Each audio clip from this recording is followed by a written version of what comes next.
Almost after 2 months of the Palestinian-American journalist Shireen Abu Akleh's killing, the U.S. State Department has now said that the journalist was likely killed by gunfire coming from Israeli positions, but it was probably unintentional. The U.S. security coordinator, after summarizing investigations by both the Israel Defense Forces and the Palestinian Authority, concluded that gunfire from Israeli positions was likely to have been responsible for her death. In forensic analysis by third-party examiners overseen by the United States, ballistic experts determined that the bullet was badly damaged, which prevented a clear concussion as to its origin. The U.S. remarks have irked Palestinians who claim that Abu Akleh's killing was deliberate. Palestinian officials criticized the U.S. State Department's report, saying that the conclusion of the probe was unacceptable. Palestine further said that Israel essentially had to be held accountable for their actions.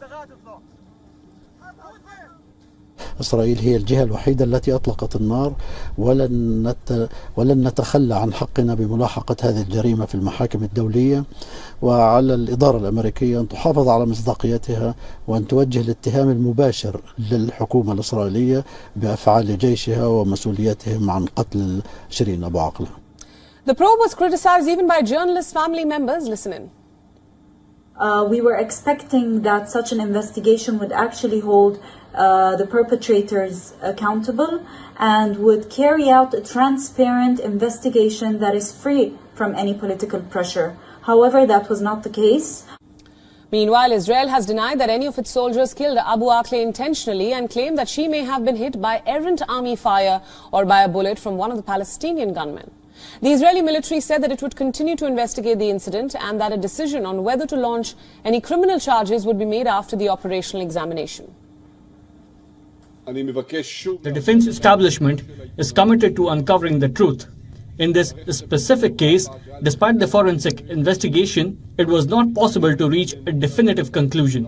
Unfortunately, it is not possible to determine the source of the shooting. And as such, the investigation will continue. It is important to emphasize that during this operational event, like in many others, hundreds of bullets were fired at IDF troops, which responded with firepower of their own, only in the direction of the sources of the shooting. Abu Akleh, a Palestinian-American, was killed on May 11th during an Israeli raid in the town of Jenin in the occupied West Bank. After her death, the U.S. said that independent investigators could not reach a definitive conclusion about the origin of the bullet that had struck the journalist. The report did nothing to calm tensions between the two sides, ahead of a visit by U.S. President Joe Biden next week.